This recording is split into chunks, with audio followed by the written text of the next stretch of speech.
Avec l'aide d'Akadosh Baruch Hu, on va étudier donc le thème qu'on a voulu s'intituler Humilité et confiance en soi. Il est triste, mais on est obligé de constater, et moi je le constate quand il m'arrive de recevoir des gens dans mon bureau, de voir que un trop grand nombre de personnes souffrent, on va dire au niveau du nefesh, au niveau intérieur, à cause de problèmes de confiance en eux. Que ce soit dans les couples, où l'un ou l'autre des époux a du mal à prendre sa place, ou à trouver sa place, ou à ce qu'on lui laisse sa place, à cause de problèmes de confiance en soi. À l'origine, ça vient même d'un problème qui, déjà dans l'enfance, fait qu'à certains enfants, eh bien, on octroie certains droits de confiance en eux et à d'autres moins. Bien entendu, il y a dans la fratrie des places qui sont plus complexes que d'autres. Quand on est le premier, quand on est le second, quand on est le second et qu'on est trois, il y en a qui appellent ça l'enfant sandwich, il y a plusieurs, on va dire, terrains, on va dire, naturels ou classiques qui amènent des problèmes de confiance en eux. Ce problème-là, il est à l'origine d'énormément de mots dans les sociétés. Et donc, il est question ici d'essayer au moins d'entendre qu'il n'y a pas de contradiction, bien au contraire, entre ce que la qualité de l'humilité est exigée dans la Torah, pas seulement louée, et de l'autre, que la Torah réclame d'avoir, entre guillemets, la confiance en soi, ça veut dire l'élan pour grandir et pour réussir. Comme on le sait, la plupart des gens qui réussissent ne sont pas des gens brillants. C'est pas ça qui fait la réussite des gens. Les gens qui réussissent sont des gens qui ont confiance en eux. Quand le texte, par exemple, parle de Yosef Hatzadik, et que le texte, parlant de Joseph, dit qu'il réussissait, le texte ne dit pas qu'il réussissait quand il était vice-roi d'Égypte. Le texte, et c'est très surprenant, dit qu'il réussissait lorsqu'il était dans la prison, ou lorsqu'il était serviteur. Pas quand il réussissait, entre guillemets, selon ce que la société dirait aujourd'hui, la société moderne, la réussite, on brille, tout va bien, on est le meilleur. Il y a donc ici un sujet qui est délicat et on va essayer d'entrer dans ce sujet. Marqué au début du livre de Shemot, de l'Exode, alors que la Torah, depuis déjà plusieurs parachiotes, nous raconte l'histoire de Joseph, l'histoire des Juifs en Égypte. Le texte nous dit Vayamot Yosef vechol ehav vechol hador raou. Et Yosef mourut, et tous ses frères, et toute la génération. Vous savez que dans chaque verset, quand on peut mettre en facteur ou quand on peut réduire les termes, il faut le faire. Aussi, le maître s'interroge. Il lui suffit de dire et toute la génération mourut, plutôt que de dire et Yosef est mort, et tous ses frères et toute la génération. On n'a pas besoin de dire tout ça. Le Or HaChaim Akadosh nous dit quelque chose d'extraordinaire. Il nous dit que le peuple juif n'est devenu vulnérable qu'en plusieurs échelons. Quand ils étaient tous encore debout, toute cette génération, alors ils étaient invincibles. Quand par contre, Joseph est mort, alors déjà, ils étaient un peu plus vulnérables. Quand ses frères sont morts, il était encore un peu plus. Quand toute la génération a quitté ce monde, alors le peuple juif était beaucoup plus vulnérable. Et le commentaire du Or HaChaim est extraordinaire. Il nous dit, premièrement parce que quand on voit plein de juifs ensemble qui sont forts et puissants, qui sont les descendants, les fils de Jacob, alors on ne peut pas les toucher parce qu'on les voit, ils sont imposants.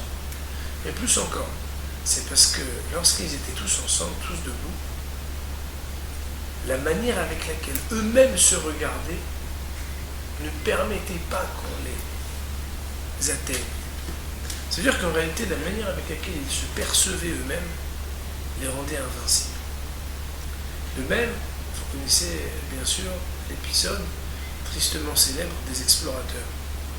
On parle d'une douzaine, enfin une mauvaise douzaine, une vraie dizaine d'hommes qui ont été dire Dibat Haaretz, des paroles calomnieuses sur la terre d'Israël, Et là-bas, le texte nous dit qu'ils ont débriefé leur exploration et ils ont raconté, et nous fûmes devant eux comme des fourmis, et ainsi, comme des sauterelles, et ainsi nous étions à leurs yeux.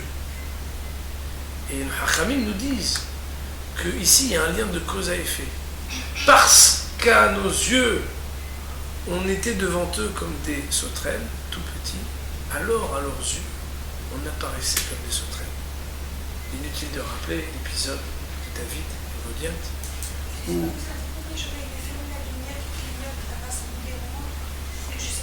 il n'y a pas d'interdit, vous pouvez y aller. Mais je ne sais pas quel bouton c'est. Ben moi non plus, je ne sais pas comment dire. Mais essayons, c'est pas grave.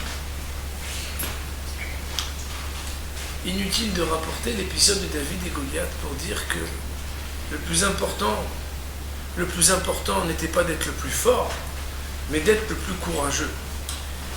Comme on dit, en fonction, on dit petit mais costaud. J'ai une petite expression qu'on aime bien dire. David, parce qu'il n'avait pas peur, alors il pouvait appréhender même la hauteur et la grandeur de Goliath sans avoir peur. Ceci pour citer dans les paroles de nos maîtres que la manière avec laquelle quelqu'un se perçoit soi-même va influencer la manière avec laquelle les autres vont le percevoir, et ce qui le rend vulnérable, très vulnérable, totalement destructible. Alors on va essayer de poser une question.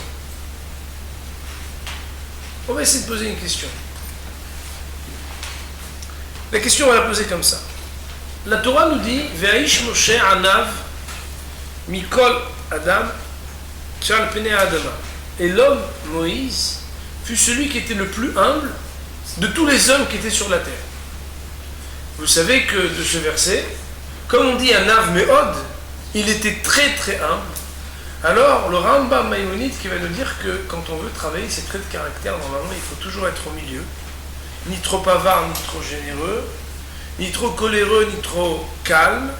Être capable d'avoir l'équilibre, le izoun, l'harmonie, quelque chose qui permet d'avoir comme ça.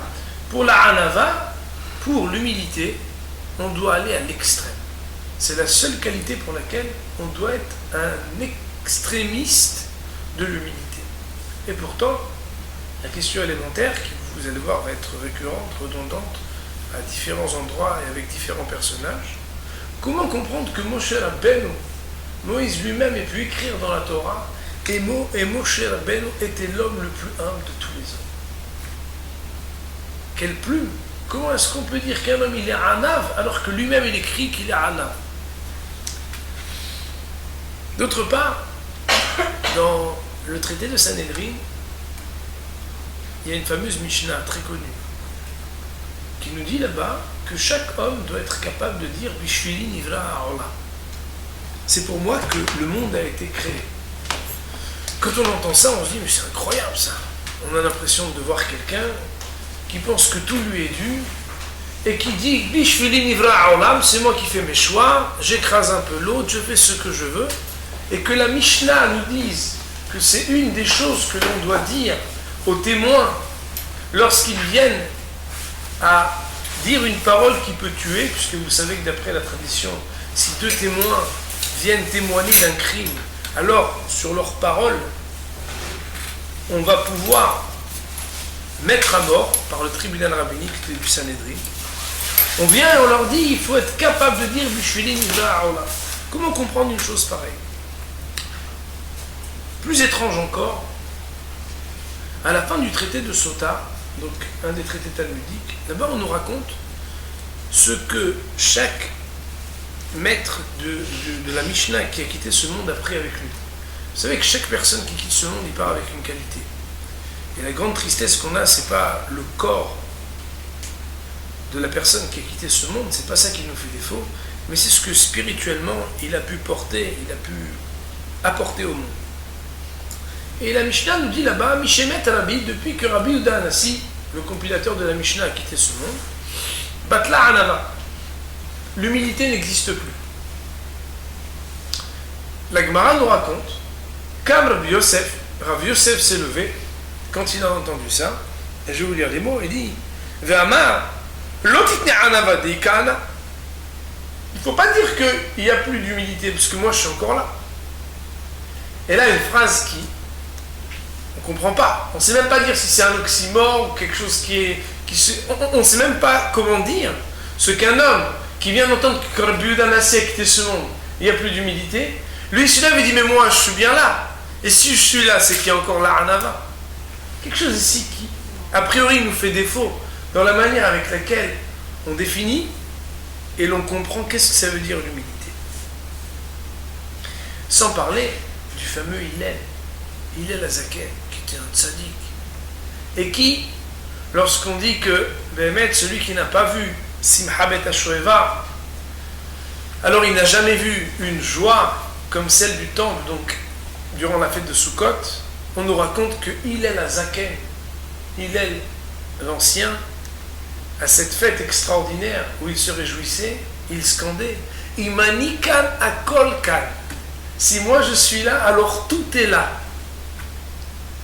Et le texte pourtant, à maintes reprises dans le Talmud, de souligner combien Hillel était un homme humble, un homme discret, un homme qui ne se mettait pas en avant. Il ne se met pas en avant, mais il dit Imani kan akol kan.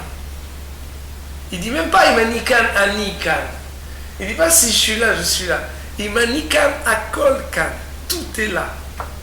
Il y était, alors tout le monde était là-bas.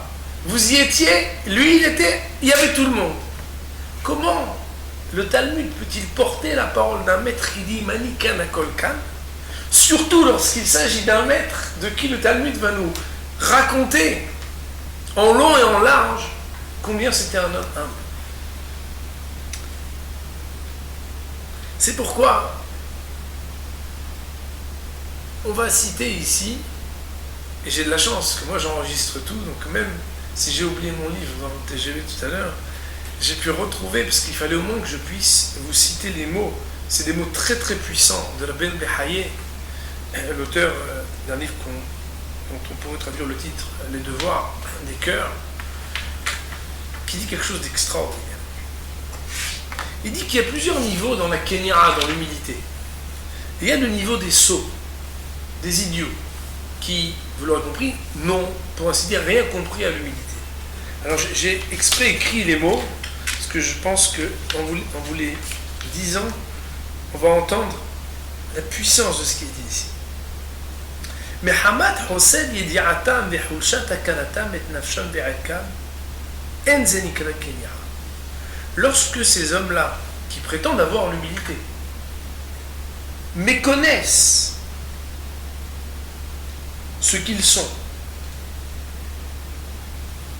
fragiles dans la connaissance de ce qui les compose, de leurs valeurs, lorsqu'ils se présentent ou lorsque l'on pense qu'ils sont humbles, ne nous trompons pas, il ne s'agit pas ici d'humilité. Ce sont des hommes fragiles. Mais l'humilité, ça veut dire l'humilité vouable, celle de la Torah.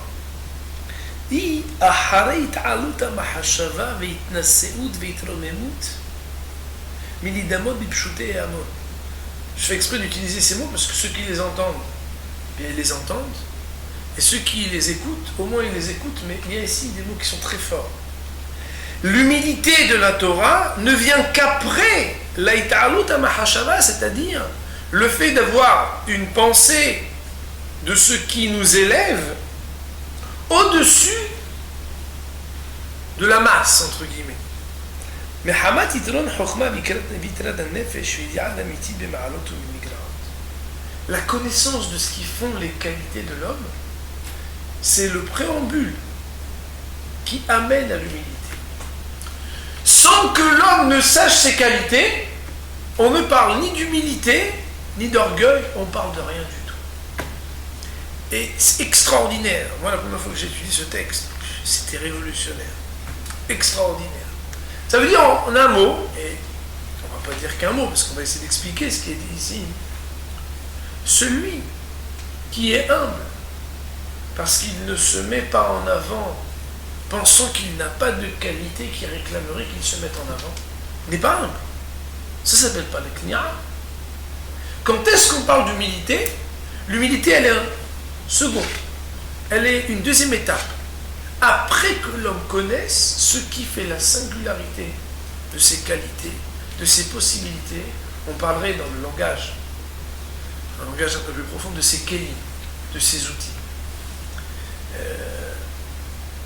Volbe, il fait une grande critique à ce que parfois l'étude du moussard, de la morale, fait reconnaître à l'homme ses défauts. L'homme intérieurement, et d'ailleurs pas seulement intérieurement, quand il regarde les autres, si on lui dit, tu peux dire 2-3 défauts sur la personne qui passe, tout de suite il peut vous dire, je peux t'en dire 5, 10, 15, autant que tu veux, c'est très rapide. Si on dit, tu peux dire 3 qualités, ça va être beaucoup plus dur. Il faut que je regarde, attends. Et Béhémet, c'est pas seulement vis-à-vis des autres. Malheureusement, intérieurement, l'homme, des fois, il peut très facilement trouver ses défauts. D'ailleurs, dans la littérature du Moussa, on parle souvent des défauts. On dit, il ne faut pas être ceci, il ne faut pas être cela, il ne faut pas être ceci, il ne faut pas être cela. Alors, on veut dit, c'est bien. Pourquoi? Parce que c'est normal de savoir qu'est-ce qu'il faut qu'on corrige. Chacun, il vient avec un paquet de choses à corriger, à améliorer. Il doit faire le tikkun, la réparation de certaines choses.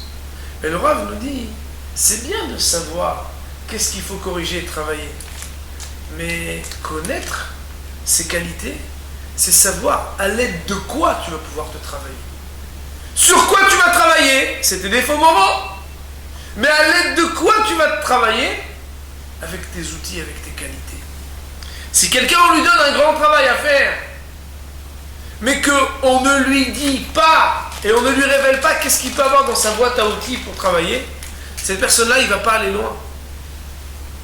Connaître ses défauts, c'est important, mais connaître ses qualités, ce n'est pas moins important. On ne peut parler d'humilité que lorsqu'on connaît ce que sont nos qualités.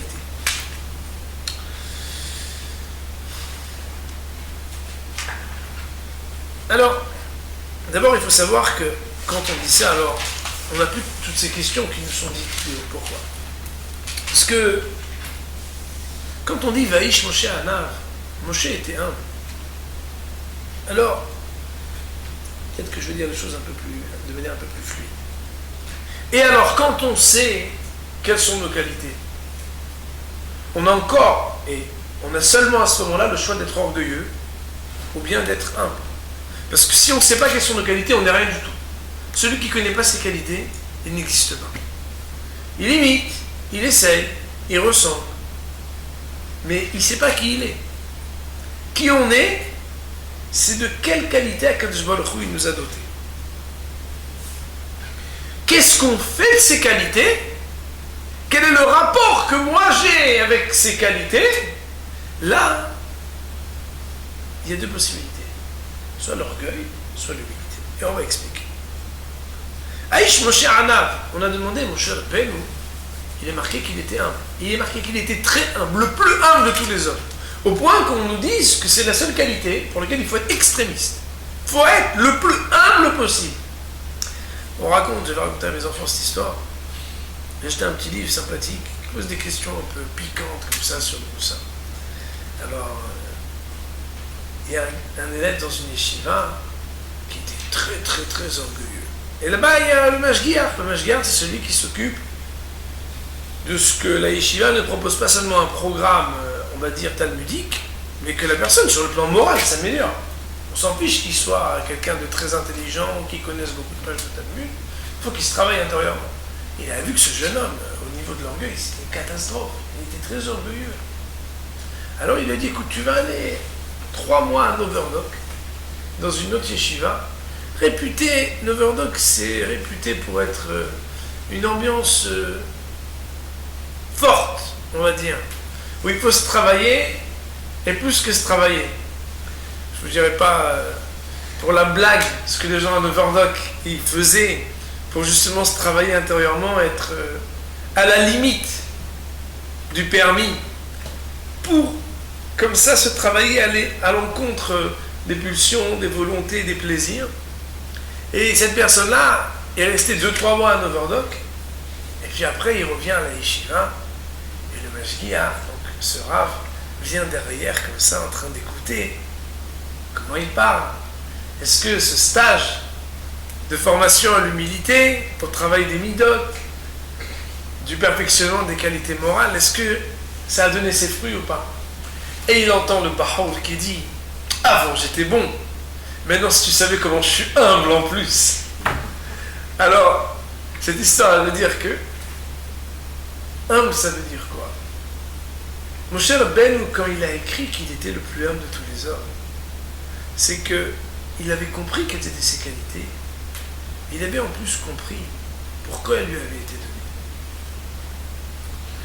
Il n'y a pas très longtemps, j'étais à Paris dans un endroit où chaque année, moi j'ai déjà un petit agenda, et puis il y a des gens qui aident mon Beth Midrash. Et moi j'essaye de ne pas les déranger plus qu'une fois par an. Donc je note la personne, il y a la date. Un an plus tard, il me dit chaque année on pourra vous aider de temps. Un an plus tard, je suis venu, cette personne, je dis voilà, vous nous avez aidé il y a un an pile, je vous propose de nous aider.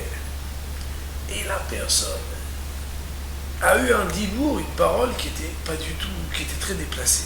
Et c'était en plus en public. Et alors, je lui dis, mais d'où vient cette parole? Et je lui dis, tu sais, je sais pas comment tu te perçois parce que tu as des sous. Mais une chose est sûre, c'est qu'Akadosh Baruch Hu, il donne des sous à quelqu'un comme des outils, pas parce que cette personne, il est extraordinaire. De la même manière qu'un type intelligent, avant d'être intelligent, Hachem, il lui a donné son intelligence. Chacun, il lui donne des outils. Un homme, il a des outils. C'est pas parce que, avant même que le bon Dieu, il t'ait créé, tu étais tellement important qu'on t'a donné tel et tel outil. Chacun, il a des outils, il faut qu'il soit capable de faire des choses avec. Si tu veux pas faire, il ne faut pas te mettre dans cet état. D'autres feront et c'est tout. La Hanava, c'est d'essayer d'avoir le juste rapport entre ce que je suis et ce qu'Akadosh Baruch Hu, il veut que je fasse avec ce que je suis. Ça veut dire quoi? Ça veut dire qu'il y a quelqu'un qui pense qu'il est intelligent, ou qu'il est rapide, ou qu'il est toutes sortes de choses, et que cela lui octroie des droits. Je suis ceci, alors cela me donne des droits.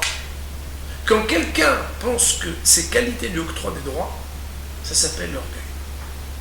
Quand quelqu'un, quand il se voit des qualités, il les voit dans une perspective de ce qu'il peut apporter aux autres, parce que cela lui a été donné par Dieu comme un cadeau, alors cette personne-là, il a l'humilité. Tout le monde connaît l'histoire de ce fameux Nazir qui a été rencontré par Shimon HaTzadik. Shimon HaTzadik était un des Kohen Gadol, un des grands prêtres. Vous savez que le Nazir, c'est celui qui, dans la Torah, fait vœu d'abstinence de tout contact avec des morts, ce qu'on appelle l'impureté du mort, tout contact avec des consommations de vin, de raisin et de tout ce qui touche à ce qui est fait à base de vin, et enfin de ne pas toucher sa chevelure durant une certaine période, au minimum de 30 jours. Et quand, un peu comme une femme qui verrait pendant la période de propreté, des 7 jours de propreté du sang, et qu'elle recompte ses jours, eh bien au même titre, le nazir, lorsqu'il enfreint, des fois malgré lui, les interdits et les vœux d'abstinence qui sont les siens durant les 30 jours, eh bien il y a des lois. Quand est-ce qu'il repasse à la case départ? Quand est-ce qu'il recompte ses 30 jours et qu'il relaisse pousser ses cheveux avant que d'arriver à terme pour couper ses cheveux et amener les corbanotes, les sacrifices au temple. Et quand quelqu'un repasse par la case départ, c'est pas toujours évident que le sacrifice de cette case départ, ça veut dire quand il se trompe, il doit amener un corban. Des fois, quelqu'un il n'est plus aussi intègre dans son cœur. On voit bien que quelqu'un il fait un effort une fois, il passe le code une fois, il passe le permis une fois, 2 fois, 3 fois. À la fin, quand on y va, des fois, c'est pas évident. On se dit, bon, il n'y a pas un autre moyen de... Pas dire qu'on achète une voiture électrique, mais il y a des gens, au bout de 2, 3, 4 fois, c'est plus la même chose. Shimon HaTzadik, on raconte que ce korban, ce sacrifice du faux départ du nazir, il n'en a mangé qu'une fois.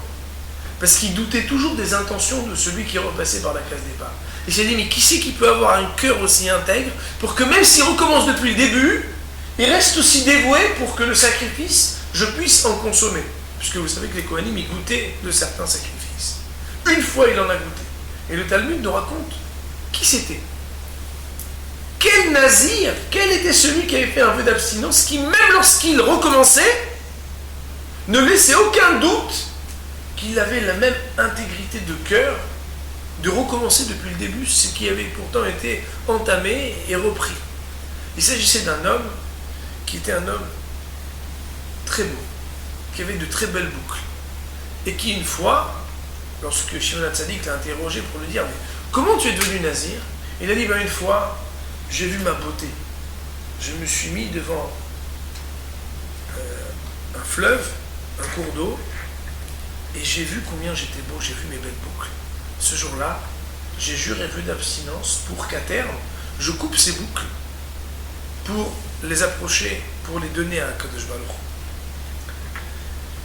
Hu. De là, Shimon HaTzadik a dit, un homme qui est capable de comprendre que la beauté, elle n'est qu'un outil, et que dès lors que il pense, c'est ce qu'il disait cet homme-là, parce que le Talmud nous raconte que quand il a vu combien il était beau, il a commencé à avoir un Yetzer Hara. Il a commencé à avoir un mauvais penchant. Mauvais penchant de quoi? Du beau gosse, qui pense que parce qu'il est beau, alors il est beau. Il est beau, ça sert à quoi d'être beau? Ah, attends, ça sert à quoi? Il a eu le mauvais penchant de penser que sa beauté, elle pouvait être autre chose que ce qu'Akadosh Baruch Hu, que ce que Dieu lui avait donné dans sa beauté. De lui, Shimon HaTzadik a bien voulu goûter de son sacrifice. L'humilité, c'est être capable, quand on a trouvé quelles sont les qualités que l'on a, d'être capable de comprendre qu'elles nous viennent d'Akadosh Baruch Hu comme un cadeau. Je vais citer les paroles de Rabbi Tzadok HaKohen qui sont des paroles extraordinaires. Et bien, mettre que s'il ne le disait pas, je ne sais pas qui peut se permettre de dire ça. Il dit comme ça, il dit Keshem shetzarich ha'adam le'amin b'Akadosh Baruch Hu. De la même manière qu'un homme doit croire en Akadosh Baruch Hu, kach hu tzarich le'amin be'atzmo. De la même manière, un homme doit croire en soi-même. Incroyable.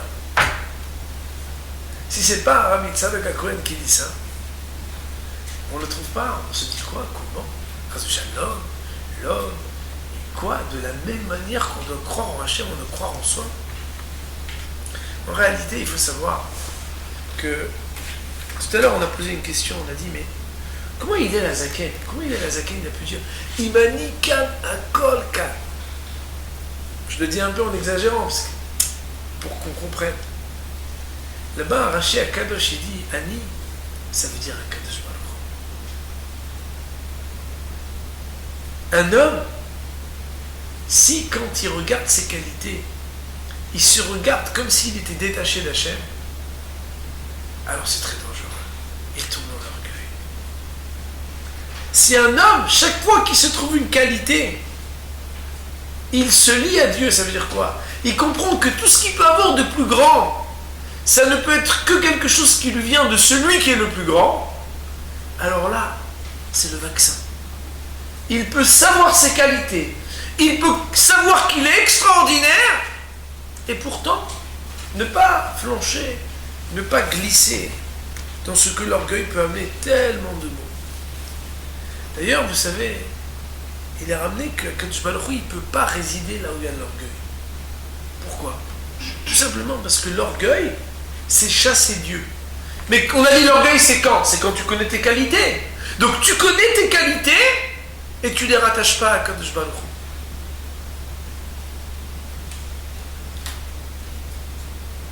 Dernièrement, j'ai parlé avec un rave et je lui ai dit comment on peut faire pour... Quelle est l'idée principale qui permet que les enfants y réussissent? Moi, j'étudie beaucoup les sujets de Hinour. J'essaye en tout cas d'étudier beaucoup les sujets d'éducation, de donner cours sur l'éducation. Et il y a des problèmes classiques qui reviennent, mais il y a des générations qui n'ont pas souffert des mêmes maux qu'aujourd'hui. Et je dis qu'est-ce qu'on peut... Il a dit il faut cultiver la personnalité. Alors je dis mais cultiver la personnalité, ça veut dire quoi? Je sais pas évident. Et il dit quelque chose d'extraordinaire, il dit permettre à l'enfant de découvrir qui il est, quelles sont ses possibilités, au-delà de ce que tout le monde se ressemble, qu'un enfant il puisse dire ouais, moi, je pense que... Et il y a une famille en Yerushalayim que j'apprécie beaucoup, qui plaît là, ils ont énormément d'enfants. Et ils ont un humour, bon, c'est des gens vraiment très très... des exemples. Et il y a un des enfants qui avait quelques difficultés dans le niveau, dans l'étude. À une époque. Et moi, amicalement, je dis, qui vient étudier un peu avec moi? Et on étudiait, et cet enfant, techniquement, il avait des fois des petites questions, des petites choses, mais j'étais épaté qu'il avait 8 ou 9 ans, et on étudiait une Gemara, et il me disait, moi je pense que... un enfant, à l'école, on le fait répéter, on le fait dépenser ce que les autres ont pensé, et surtout, lui, c'est pas le sujet ici. Tu dois connaître ceci, cela, savoir écrire ce qu'on te demande d'écrire, connaître par cœur ce qu'on te demande de connaître par cœur, mais le sujet, bien entendu, on essaye de le développer. Mais bon, aujourd'hui, il y a tellement d'élèves dans les classes que c'est pas toujours aussi évident. Les professeurs, ils font ce qu'ils peuvent, mais quand on leur met tellement de petites têtes, qu'est-ce qu'on va faire? Il faut faire, comment on va faire? Un enfant, ce qui le construit, c'est sa personnalité. C'est découvrir qui il est. Ça veut dire que être capable de comprendre qu'est-ce qu'Akadosh Baruch Hu il a voulu révéler. Autrement dit, ça veut dire que être quelqu'un qui arrive à découvrir c'est qui Ani. C'est qui Ani? Qui suis-je?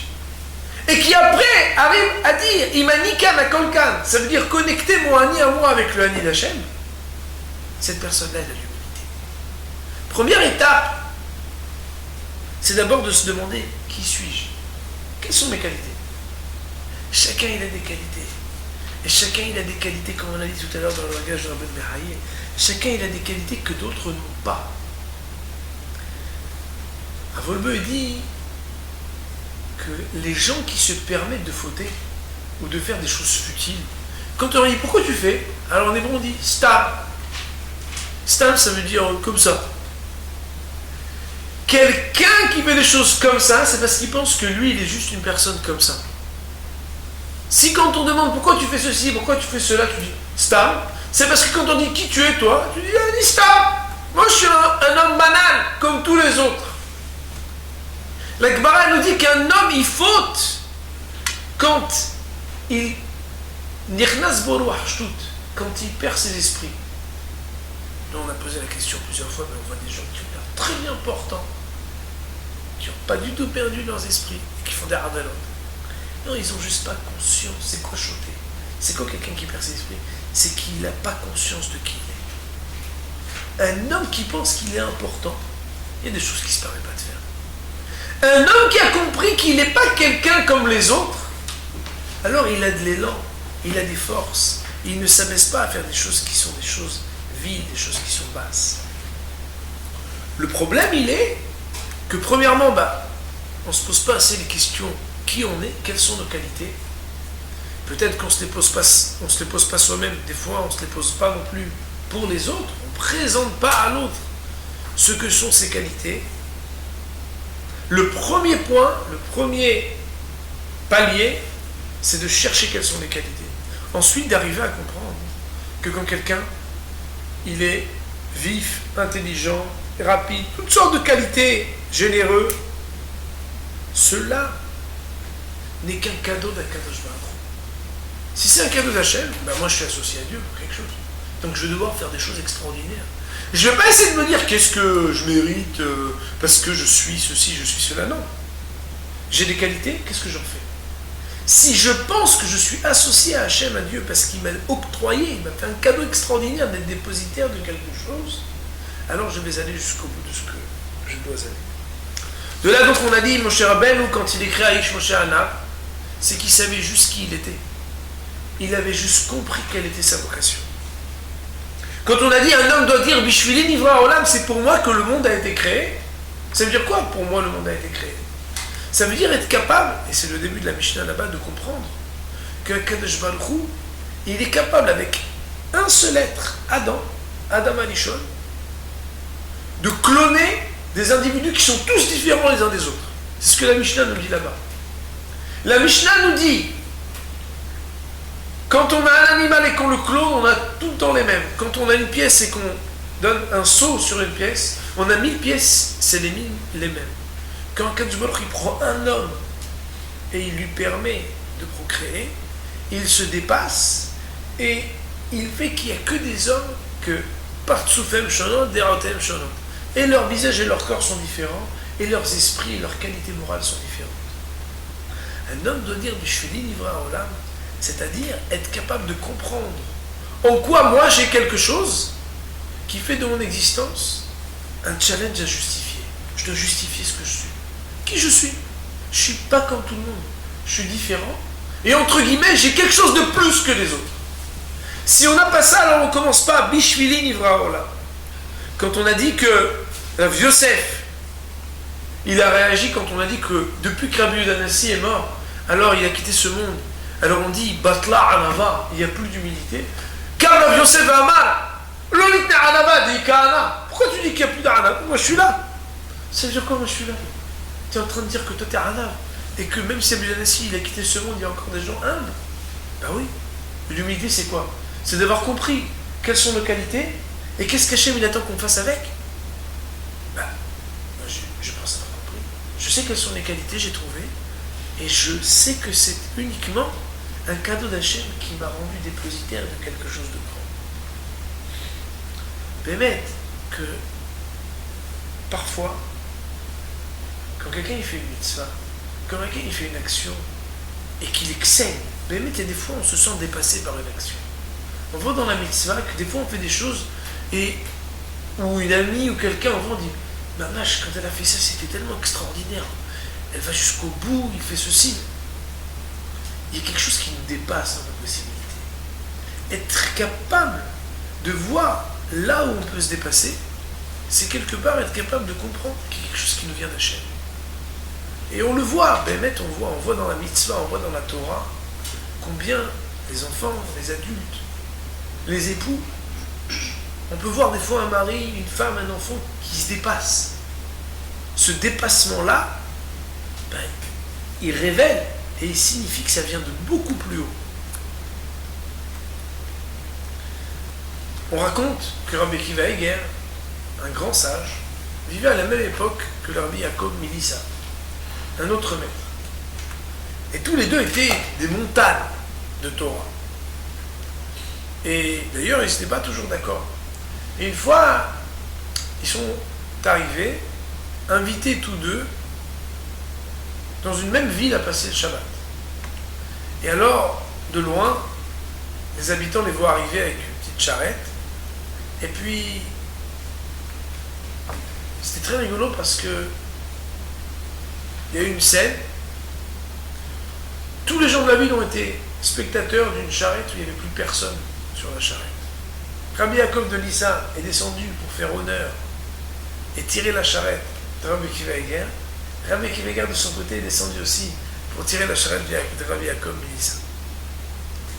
Chacun d'entre eux avait un respect extraordinaire pour l'autre, se mettant donc quelque part en dessous, par humilité, de l'honneur qu'il devait à l'autre. Et pourtant, ce même Shabbat, quand il y a eu une dispute, une discussion, les Shem Shamaim, une discussion élevée, ils ne se sont pas fait de cadeaux.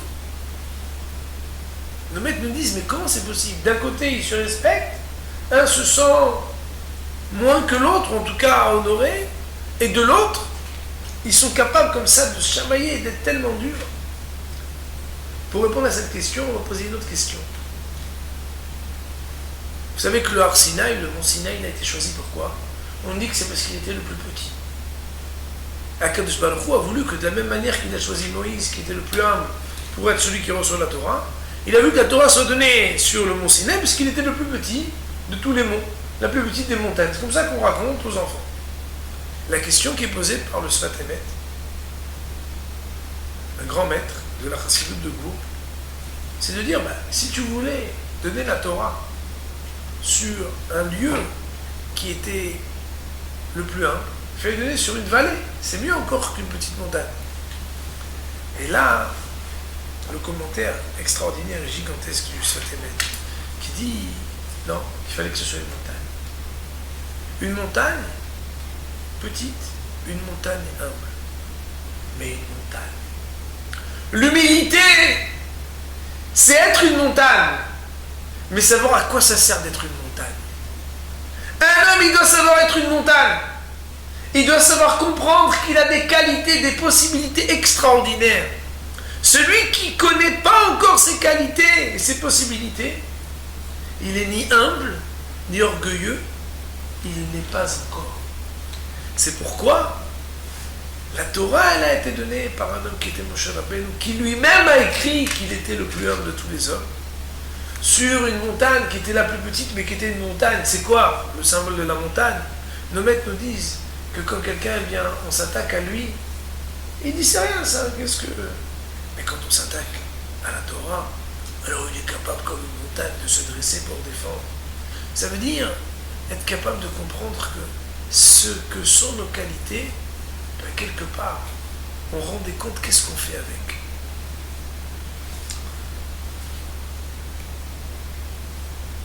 L'idée qu'on voulait dire ce soir, c'est que très souvent quand on voit des gens qui sont un peu trop bien dans leur pompe, comme on dit, qui ont très confiance en eux, très souvent on voit des gens qui ne sont pas du tout humbles. Et de l'autre côté, on encourage parfois, maladroitement, et j'espère qu'après le cours de ce soir vous aurez compris que c'est maladroitement, les enfants, ou même les adultes, à ne pas mettre en avant leurs qualités sous prétexte qu'il faut rester humble. Il faut savoir qu'à partir du moment où les qualités qu'on a pu se découvrir, elles ne sont pas tournées vers nous-mêmes, mais elles sont orientées à les partager et à les utiliser comme des outils qui sont profitables au monde entier, alors là, au contraire, il faut être capable d'avoir ce qu'on appelle le ose, la force. Il y a la question extraordinaire du Maharal qui dit que d'un côté on dit Boshet panim la Gan Eden, que quand on a honte, alors on va au Gan Eden, au jardin d'Éden, alors que Az panim la Gehinam, quand on est effronté comme ça, alors on se destine beaucoup plus à l'enfer. Pourtant, le Talmud nous dit que le peuple juif a été choisi, pourquoi? Parce qu'ils étaient Azé panim. On lui a donné la Torah parce qu'il avait l'effronterie. Plus encore, on dit que celui qui a la boucha, celui qui a la honte, qui est trop timide, En Abaïshan Lamed, il ne peut pas apprendre. Deux choses qui sont opposées. Le Maharal dit quelque chose d'extraordinaire dans Netivot Olam, dans Netiv Boucha. Il explique. Il dit que l'audace de s'élancer, ça, c'est le oz, qui est la même racine que le mot azout, l'effronterie. Le oz, c'est la force, c'est la puissance. Être capable que lorsqu'on nous propose la Torah, lorsqu'on nous propose des grands projets, on se dit non. Osons! En français, c'est bien, parce que ose, c'est ose. Oser, ça demande la force, le ose. Oser appréhender les grandes choses, ça, c'est pas une effronterie qui est interdite. Au contraire. Avoir la boucha, la honte des défauts, bien sûr qu'il faut l'avoir. Mais quand il s'agit d'apprendre, quand il s'agit de grandir, En Abaïshan Lamed, celui qui a honte, celui qui est trop timide n'apprendra pas. Autrement dit, il faut se poser la question. Et le Rav Wolbe nous dit très clairement qu'avant chaque Rosh Hashanah, où on va se présenter tout seul devant un Kadosh Baruch Hu, on doit prendre un peu de temps avec soi-même. Moi, quand je parle de ce sujet critique, même si je suis un grand consommateur de tout ce qui me permet de connecter le monde entier à la Torah, quand on est trop connecté aux autres, la socialité dans laquelle on vit avec tous ces groupes nous empêche de nous retrouver seuls avec nous-mêmes, à essayer de comprendre qui on est. Alors, Rav Wolbe dit, prenez un peu de temps avec vous-même. Si vous remarquez, c'est lorsqu'on a des activités qui sont extra-scolaires ou sociales, ou familial, quand on se retrouve un peu seul avec soi-même, qu'on découvre des choses, une sensibilité, des possibilités, des talents. Parfois, lorsqu'on veut trop partager avant de savoir qu'est-ce qu'on a à partager, alors on est ensemble, et on est toujours ensemble, et on est toujours connectés. Et quelque part, on n'a pas pris le temps de savoir, mais qui on est. Pour pouvoir dire Imanika la kolkan, pour pouvoir scander et dire justement, à juste titre, si je suis là, alors tout est là. Il faut d'abord savoir qui c'est Annie. Et après qu'on dise qui c'est Annie, comprendre que le Annie qui est en moi, mes qualités, c'est quoi? C'est la partie divine qu'Akadosh Baruch Hu, il a mis en moi, il a déposé. Ce qu'un homme il a de meilleur en lui, ça ne lui appartient pas. C'est la partie de sa neshama qui habite un corps, qui avant même d'être descendu dans un corps, avait une réalité tellement suprême, qui après 120 ans retourne, être capable d'être le digne dépositaire, de comprendre que notre corps il est juste un écrin pour essayer d'être connecté avec quelque chose de beaucoup plus haut. Voilà ce que je voulais vous dire ce soir, parce que je pense qu'il y a une grave erreur. On pense toujours que quand on se rabaisse, quand on se met de côté, alors on a la qualité d'humilité. Aujourd'hui, on a appris d'un texte extraordinaire de Rabbeinu Bechaye, que quand quelqu'un n'a pas compris qu'il est extraordinaire, il n'a pas commencé à exister.